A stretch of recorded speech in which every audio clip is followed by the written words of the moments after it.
Since November 2024, I've been doing the 100 head challenge in gouache. This is painting 67. In today's video, I want to talk about portraying emotions, my thoughts on shifts, and choosing the right background color. The reference of today's painting features an Asian looking woman with a big smile. And whenever I've been trying to paint a smile in the past, I failed miserably. A smile, I think, is especially difficult. We know so well as humans when a smile is fake, and we're so aware of the smallest details around the lips and kind of especially the corner of the mouth. Same goes with the eyes as well. I think in the past my mistake was to try to be too correct with the reference, to kind of almost draw it as clean and kind of as precise as possible. Now in today's video I try to leave things more suggested, the same way I'm handling the eyes as well.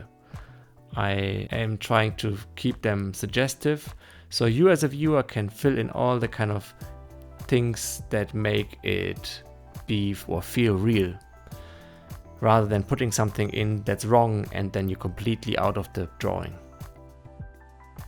The second thing I want to talk about is my view on shifts. In the beginning of this process, I thought a lot in painting about contrast, having an area that is very kind of rough versus something that's very detailed, having something very dark versus light, and so on. I have come to the understanding that painting is much more about shifts, having mostly something and a small amount of something else that is sort of like the opposite of that, and then in between that you're shifting from one to the other. So for example in this painting it is mostly dark and cool, but then I have parts in the face, or I have the face being mostly warm and brighter, and I'm transitioning towards that.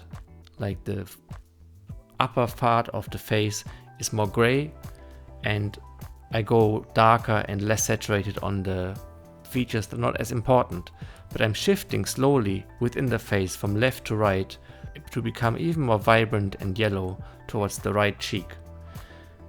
The same goes then with choosing a background. My current understanding is to choose something that makes my subject sing rather than what is in the reference. And in this case, because I knew I wanted the whole thing to be mostly dark and cool, that my background would have to be that as well. And I was very aware here that first the contrast from the hair towards the background was too strong, and I softened that and made the background darker around the hairline,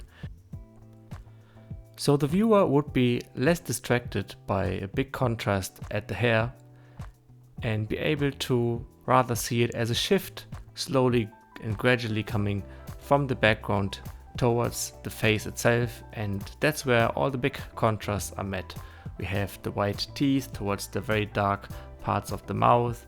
We have the interesting quick shifts in the face from red to yellow, from gray to yellow, from gray to red, and clean or clear edges that are surrounding the face. Now at this stage it is mostly fiddling with details, which I'm still learning to hold back on, but it can be really hard towards the end of the painting to know when to leave things and what areas still need working. These are my weekly thoughts about this painting.